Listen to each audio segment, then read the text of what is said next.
Episode की शुरुआत वहीं से होती है जहां से पिछला एपिसोड खत्म हुआ था। पिछले एपिसोड के एंड में देखा था घोड़े के मरने के बाद उसका जो ब्लड जैसे छोटी बहन के मुंह पर आता ना, वो एकदम फिर होने लग जाती है। हमारे मेकट ने गले लगाया था, बड़ी बहन पीछे से आती है, उतने में पीछे से जो बाकी बंदे ना घोड़े वोड़े को देखते हो कहते हमारे घोड़े का हालत किसने ऐसा यहाँ पे कर दिया। बड़ी बहन से कहते बड़ी बहन ये लो छुड़की को लेकर है ना जो गवर्नमेंट ऑफिस है ना, गवर्नमेंट ऑफिस में जाओ, जहाँ पे तुमको वांग नाम के ऑफिशियल मिलेंगे, उनको जाओ मेरे बारे में बताना और उनको बोलना जाके अंकल से मिलने के लिए, और अंकल को बहुत जल्दी यहाँ पे बुला लेना, समझ गए क्या, और जल्दी यहाँ पे करो। तो भी कहती भैया कहीं तुम्हारा मतलब ओके ठीक है मैं समझ गई। तो छुटकी को लेके वहां से निकल जाती हो। जैसे वहां से निकलती है जो गुंडे लोग यहाँ पे थे भाई वो आते और हमारे मेकटो के यहाँ पे घेर लेते। मेन गुंडे यहाँ पे नहीं थे भाई, बड़े फैमिली के भाई गार्ड्स यहाँ पे थे। हाँ तो जो बड़े फैमिली का लड़का यहाँ पे था ना, वो हमारे मेकट से कहता बोलो यार जो मेरा घोड़ा यहाँ पे था तूने मेरे घोड़े को मारा क्या। हमारा मेकट अभी पूरे एटीट्यूड में कहता है यस मैंने तेरे घोड़े को जान से मारा, बोल तू बदले में क्या करेगा। हमको बताया जाता है देखो हमारे यहाँ जो अमीर ज़्यादा होते हैं वो क्या करते हैं भाई, मर्सिडीज लैम्बोर्गिनी जो बड़ी बड़ी गाड़ियां ना, बड़ी बड़ी गाड़ियां में घूमते हैं। और लेकिन उनके दुनिया में तो गाड़ियां होती नहीं है, उनके दुनिया में होते घोड़े, और जितना ज्यादा स्पेशल घोड़े ना समझो लड़का उतना ही ज्यादा अमीर ज्यादा है। और ये जो घोड़ा था ना इसकी भी औकात लैम्बोर्गिनी और मर्सिडीज के बराबर यहाँ पे थी। इन शॉर्ट ये कोई एक अमीर ज्यादा था, बहुत ही बड़ा अमीर ज्यादा। हमारा मैं कटा बताता कि हेलो मेरा नाम शाओ क्वेन है, मैं एक ऑफिशियल यहाँ पर हूँ, और मेरे जो अंकल है ना वो शाओलिंग यहाँ पर है। ये लड़का जैसे सुंदर कहता है शाओ क्वेन हुई ना जिसने नकली पैसों का मामला सॉल्व किया था, जो चोरी हो गया था, ये भी कहता यस यस मैं वही हूँ। तो वो लड़का और भड़क जाता है, अपने बंदे लोग को ऑर्डर देते जाओ और मार मार के हड्डी बस लिए कर दो, बस जान से मत मरना। हमारा मेकट अभी लाइक अबे यार यार ये पागल वागल है क्या भाई, बंदे लोग को भेज रहा डायरेक्ट, लेकिन मैं भी किसी से डरता नहीं हूँ, मैं भी फाइट यहाँ पे करूंगा। तो वो दोनों अटैक करते तो सामने से ये भी अटैक डॉज करता है। नोटिस करता है मैं ऐसे सिर्फ फानी के पीक लेवल पर हूँ, लेकिन ये लोग ऐसे सिर्फ फानी के मीडियम लेवल पर है, तो जाहिर सी बात है ये लोग मेरे सामने टिक नहीं पाएंगे।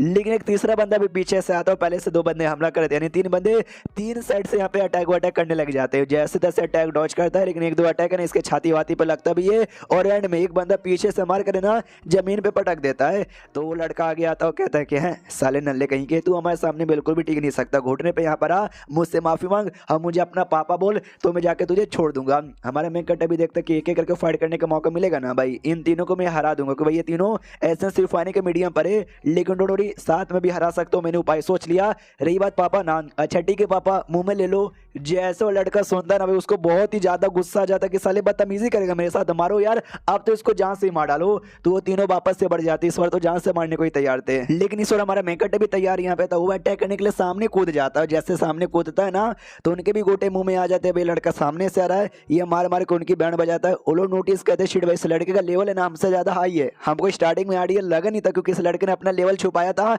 लेकिन अब जाकर हमको इसका लेवल यहाँ पे दिख गया। गुंडे को इग्नोर मार के जो मेन गुंडा यहाँ पे था मेन लड़का उसके हमला करने के लिए आगे बढ़ता है, उसके बंदे लोग कहते बॉस संभल कर, आप पे अटैक करने के लिए आगे बढ़ा है, आते उसका गला यहाँ पे पकड़ लेता है। जैसे गला पकड़ता है कहते भाई तूने मेरी बहन को परेशान यहाँ पे किया, मेरी बहन को परेशान करने वालों का अंजाम में बहुत ही बुरा करता हूँ, लेकिन अभी तुझे यहाँ पे मारूंगा नहीं, जान से नहीं मारूंगा, तेरी कुटाई करूंगा। इतना बोल के बहुत उसको मारता, मार मार कर ना एकदम हड्डी पस लिए कर देता है, जमीन पे पटक के उसके ऊपर अपना लात रख लेता है। और जैसे लात रखता है ना वो भी चिल्लाता है कि भाई तुझे मालूम ही है मैं कौन हूँ, मेरा बाप कौन है। हमारा मैं कहता क्यों तेरी माँ ने यहाँ पे नहीं बताया, ओह तेरी माँ कोठे वाली होगी, तो कोठे वाली तो कई लोग के साथ सोती है ना, तेरा बाप कौन होगा, तेरी माँ को भी यहाँ पे मालूम नहीं होगा। तो सुनो जो भी साथी लोग इसका आगे आएगा ना तो इसको मैं जान से यहाँ पे मार डालूंगा। वो लड़का भी कहता देख ले भाई तू औकात से बाहर यहाँ पे जा रहा है, तूने कुछ भी किया ना तो भाई मेरी फैमिली तुझे छोड़ेंगे नहीं। ये भी कहते तेरी फैमिली वाले को आने दे, तेरी फैमिली वालों के सामने भी तुझे यहाँ पे मारूंगा। उतने में जो गार्ड्स यहाँ पे थे ना भाई सिपाही वगैरह वो सब आ जाते हुए हटो हटो, मार्केट में लड़ाई झगड़ा करना ठीक है यहाँ पे नहीं है, तो सबको पकड़ने लग जाते लू भाई को भी उन सारे बंदे लोग को भी।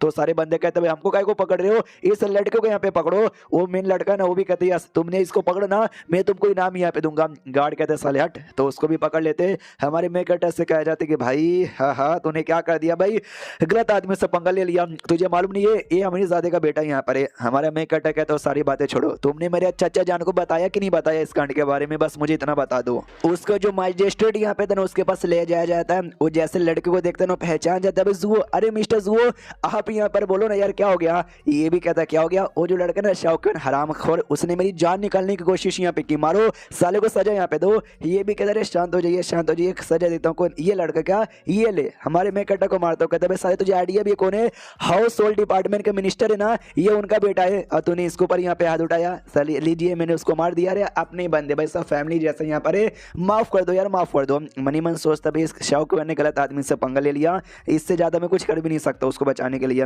हमारा मेकट भी सुनता था क्या, हाउस होल्ड डिपार्टमेंट का जो मिनिस्टर है उसका बेटा यहाँ पर है क्या। शिट, मानना पड़ेगा जो हमारे देश में संभालने के लिए 9 या 10 ऐसे टोटल मिनिस्टर आते हैं जिनकी औकात बहुत ज़्यादा हाई होती है। मैंने अपने अंकल को यहाँ पे बुला लिया था कि भाई अंकल भी काफ़ी बड़े ऑफिशियल है, लेकिन वो ऑफिशियल यहाँ पर है ना कि कोई मिनिस्टर। मिनिस्टर के सामने मेरी अंकल की भी कोई औकात नहीं है, इसलिए भाई शायद इस बार मामला काफ़ी मुश्किल हो सकता है। तो वो लड़के भी ना मजिस्ट्रेट पे चिल्लाते हैं कि क्या क्या छोड़ दे भाई, कोई फैमिली वाला नहीं, कुछ छोड़ना नहीं भाई, इसको सजा यहाँ पे दे। तू सजा नहीं देगा, मेरे बंदे सजा यहाँ पे देंगे, मेरे साथी लोग मारो। इतना बोल कर ना उसके साथी लोग ऐसा आक्रमण करने के लिए आगे बढ़ जाते हैं। लेकिन जो मजिस्ट्रेट वो हमारे शौकीन को बचाना चाहता, लेकिन भाई वो मिनिस्टर का बेटा है, वो चाह के भी ऐसा कुछ नहीं कर पाता ना, तो चिल्लाता है कि भाई रुको जरा सबर करो, तुम अटैक नहीं कर सकते। अपने बंदे लोग को बुला लेता है जो कि लड़के के बंदे लोग को रोक देता है। वो लड़का भी कहता है भाई तुझे तो मालूम है ना मेरा बाप यहाँ पे कौन है, तू मेरे को रोकना चाहता है, सच्ची में तू मेरे को रोक रहा है।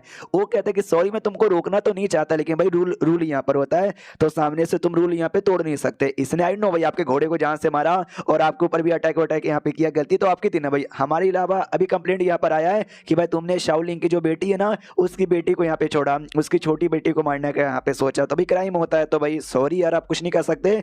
ये भी कहता है क्या सबूत है भाई, किसने देखा कि भाई मैंने उसकी बेटी को यहाँ पे छेड़ा था, मैंने तो टच भी यहाँ पे नहीं किया, यानी तो मेरा कुछ बिगाड़ नहीं सकते। तो भी अपना कंप्लेंट अंदर रख लेता है और कहता है शाहरुख सॉरी मेरे भाई, तुझे बचाने के लिए जितना हो सके मैंने कुछ किया, लेकिन यार ये बड़ा चालाक बंदा है, मैं नहीं बचा पाऊंगा। तो हमारे मेन कट्टा भी देखते क्या शिट यार, यानी ये भी मुझे बचा यहाँ पे नहीं पाएगा, फिर तो मेरी बैंड बच जाएगी यार, ये तो गड़बड़ की बात है भाई, क्या करूँ क्या करूँ क्या करूँ। और एक सेकंड यार, उनका एक बंदा जो कहीं बाहर यहाँ पे जा रहा है अपने और बंदे को लाने के लिए, क्या वो शिट यार बड़ी मुसीबत में आ गया। ये जो मास्टर यार इसने रोकने की भी कोशिश यहाँ पे नहीं की, या फिर कहीं ऐसा तो नहीं है कि ये रोक ही नहीं सकता। शिट यानी इसके औकात से भी बाहर मामला जा चुका है, मैं क्या करूँ यार। वांग नाम का जो सोल्जर था अभी इसका दोस्त, उसको कहते हैं कि सुन भाई मैं तो लगता है बड़ी मुसीबत में आ गया, छोटा सा हेल्प करेगा क्या। वो भी कहता बोल भाई क्या करना है। ये कहता थोड़े से, ज़्यादा नहीं, थोड़े से पैसे मुझे मिलेंगे क्या, थोड़े से। तो वो भी ऐसा निकाल के देता है, कहता भाई क्या करेगा ऐसे टाइम पे पैसों का।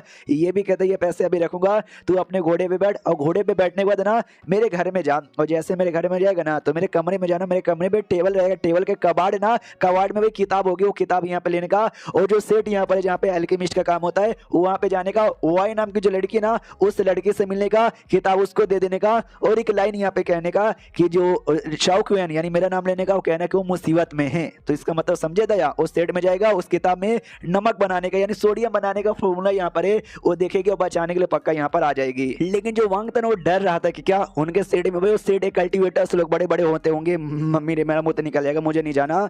हमारे में कटा को लगता है यस, मुझे लगा था इसका फटेगी। सुन भाई सैलरी आने में अभी कुछ ही दिन बाकी है, अगर तू ऐसा किया मैं बच जाऊंगा, अगर मैं बच गया मुझे मेरी सैलरी मिलेगी, सैलरी का 90% मैं तुझे दे दूंगा, 90% में रशियन अफ्रीकन तू सब कर सकता है। वो भी कहता है शिट भाई इसने जो लालच यहाँ पे दे दिया ना भाई, इसलिए मैं चला। हमारे में कटा भी कहता है पैसा चीज ही ऐसा है कि भाई बंदे कुछ भी करने को तैयार है। वांग अब मेरा फ्यूचर तेरे पे डिपेंड है, बचा लेना। एंड देन ये चैप्टर यहीं पे खत्म हो जाता है। तो देखते भाई बच पाता या फिर नहीं बच पाता। मिलते किसी और वीडियो में, जब तक के लिए बाय बाय।